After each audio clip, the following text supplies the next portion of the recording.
नमस्कार। नीच मस्त खर की पशु महिमा को जन जन तक पहुंचाने का प्रयास करते आपके इस चैनल को आज पुनः YouTube की ओर से मासिक पारिश्रमिक प्राप्त हुआ, जो मात्र इतना ही है कि अगले 1 महीने तक इंटरनेट और मेरे जलपान का व्यय पूरा कर सके। आपके इस जाहिलतापूर्ण मनोरंजन में अगले 1 महीने तक किसी भी प्रकार का विघ्न ना हो, इसके लिए आप अपने इस चैनल को यथाशक्ति सहयोग करने का प्रयास करें। दर्शाए जा रहे माध्यमों से आप अपने इस चैनल को सहयोग कर सकते हैं। अब आते हैं इस वीडियो के विषय पर। घरेलू मस्तखरवादी खुदाई का घोर समर्थक दुग्गी मुखी मौलाना बारीक बकरी चौध आज आपको खुला और तलाक के रोचक मस्तखरवादी नियमों से अवगत करवाएगा। साथ ही यह भी समझाने का प्रयास करेगा कि मस्तखर की आसमानी खुदाई की किताब के अनुसार तलाक की स्थिति में पिलूरियों को पेलने पोसने के अधिकार सगे बाप के पास होने चाहिए या सोतेले बाप के पास। इसलिए बिना किसी विशेष टिप्पणी के मस्तखरवादी घोर घरेलू खुदाई के गूढ़ रहस्यों को समझाने का प्रयास करते मौलाना बारीक बकरी चौध का ये पशु व्याख्यान सुनते हैं। फिर मैं बता दूं, कोई भी खातून अदालत से खुला की डिग्री लेती हैं। अभी एक केस हमारे पास आया, खातून ने अदालत से खुला की डिग्री ली हमारे पास। फिर वो उनके दिल में कुछ अल्लाह का खौफ था, उन्होंने रब्ता किया। हमने कहा ये खुला तो सही नहीं हुआ, तो कहने लगी बड़ा जालिम आदमी है, फिर आप हमें दिलाएं इससे तलाक। हमने कहा चलें, वो इतनी उसने ख़तरनाक चीज़ें लिखी हुई थी। हमने कहा भाई ये तो बेचारी मजलूम औरत है। तो पहले हमने कहा इसके मियाँ को, मैंने खुद ज़ाती दिलचस्पी ली, बच्चों वाली औरत है और इतना जुल्म कर रहा है वो आदमी। इन्वॉल्व हुआ, हमने उसके मियाँ को बुलाया। हमने कहा भाई ये जब तफ्तीश की तो पता चला ये सारा जो कुछ लिखा हुआ है झूठ का पलंदा है, सब झूठे इल्जामात। तो क्रॉस क्वेश्चन करते ही पता चल जाता है ना। फिर भी मैंने उस मर्द से कहा, मैंने कहा यार ये तो सब झूठे इल्जाम। खुद औरत ने इतराफ़ किया ऐसे। मैं तो फिर घुमा के पकड़ता हूं ना। मैंने क्रॉस क्वेश्चन किए, पकड़ लिया उसको, मुझे अंदाज़ा हो गया झूठ बोल रही है। मैंने उस मर्द से कहा, मैंने कहा देखो ये तो झूठे इल्ज़ाम लगा रही है, लेकिन अक्लमंदी की बात क्या है, जब ये आपके पास नहीं रहना चाहती तो छोड़ो यार, जान छोड़ाओ, उसे तलाक दो। क्यों ज़बरदस्ती रख रहे हो? एक औरत रहना नहीं चाहती है, अब वो झूठे इल्ज़ाम लगाए, सच्चे इल्ज़ाम लगाए, लेकिन एक कॉमन सेंस की बात है कि जब एक नहीं रहना चाह रही, अल्लाह ने आपको राइट दिया है डिवोर्स देने का, तलाक तो आप ही दोगे, वो मैं नहीं दे सकता। लेकिन एक बात है कि मशवरा तो मैं दे सकता हूँ ना। नबी सल्लल्लाहु अलैहि वसल्लम के पास एक खातून आई, उन्होंने कहा मैं अपने शौहर के साथ नहीं रहना चाहती, मुझे उनकी शक्ल पसंद नहीं है। बगैर देखे निकाह हो गया था, पहली रात में ही आ गई कि यार रसूलुल्लाह मैंने देखा नहीं था, सही बुखारी की हदीस है, मैं बहुत खूबसूरत हूँ और मेरे मियाँ बिल्कुल भी शक्ल में मुझसे मैच नहीं करते।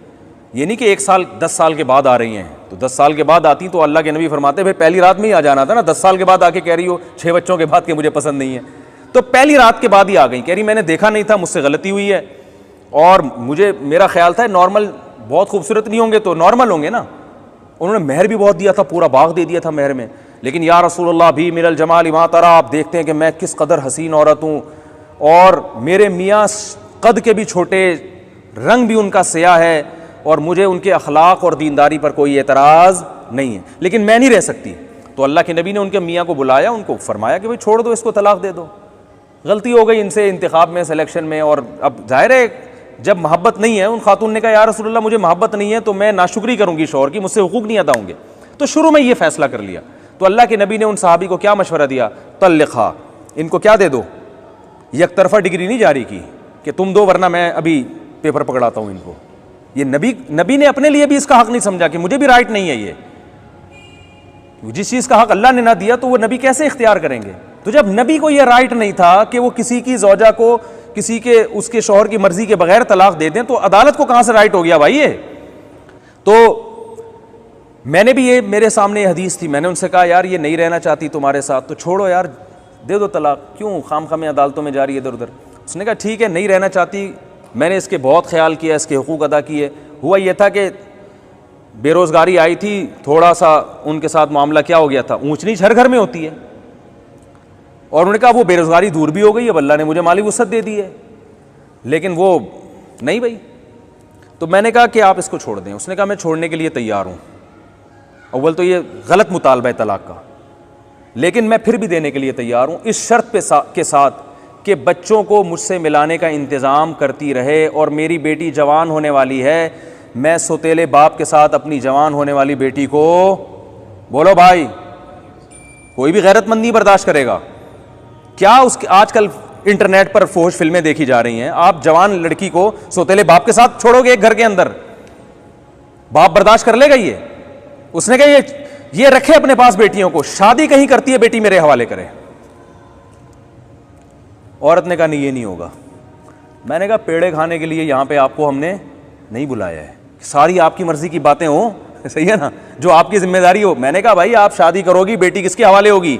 बाप के हवाले। और इसको हम पाबंद करेंगे कि आप जब मिलना चाहो अपनी बेटी से मिलो, आपको हम मिलने से नहीं रोक। नहीं जी, खातून राजी नहीं।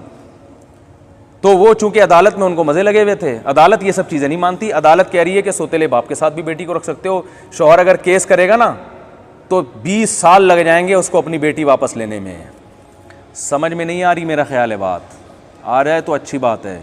तो इसलिए अदालतें कानून चेंज करें ना करें, अल्लाह के बंदो, जब कोई ऐसा खुला का केस हो, ख़वातीन को चाहिए अल्लाह से जिना करना है ना तो फिर वैसे ही गुनाह समझ के कर लें, सही है ना। उस पर भी चित्रौल तो लगेंगे तबीयत से आखिरत में, लेकिन कुफ्र नहीं होगा वो। और जिना पे हलाल का लेवल लगा के कर लिया। किसी की बीवी जब किसी और मर्द से निकाह करती है तो वो निकाह होता है? ओ भाई, एक औरत किसी मर्द की बीवी है और तलाक लिए बगैर किसी और आदमी से शादी करे तो निकाह होगा? वो नहीं होगा। तो जब नहीं होगा तो वो जिना होगा ना, और क्या होगा वो। तो ये हो रहा है, बहुत दबा के हो रहा है माशरे। और बाज़ दफ़ा ये होता है मर्द ने औरत को थप्पड़ लगा दिया, इस पर खुला की डिग्री ले ली। अब एक थप्पड़ गलत है, नहीं लगाना चाहिए, खुला थोड़ी बनता है इसके ऊपर। यदि थप्पड़ लगा दिया, 2 थप्पड़ लगा दिए तो वो मेरी इंसल्ट कर दिया, गलत किया, इस पर तलाक नहीं बनती, ठीक है ना। हर गलत पे तलाक थोड़ी है। मियाँ सिगरेट पीता है, गलत कर रहा है, लेकिन इस पर तलाक थोड़ी बनती है। तो गलत को सही करने की कोशिश की जाएगी ना। तो ये मुआशरे में चल रहा है, तो इसलिए इसके खिलाफ आवाज़ उठाएं, लोगों को बताएं।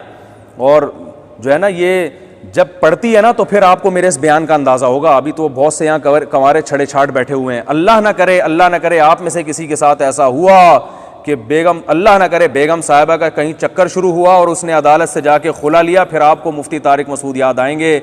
मुफ्ती साहब, आपने क्या प्यारा बयान किया था।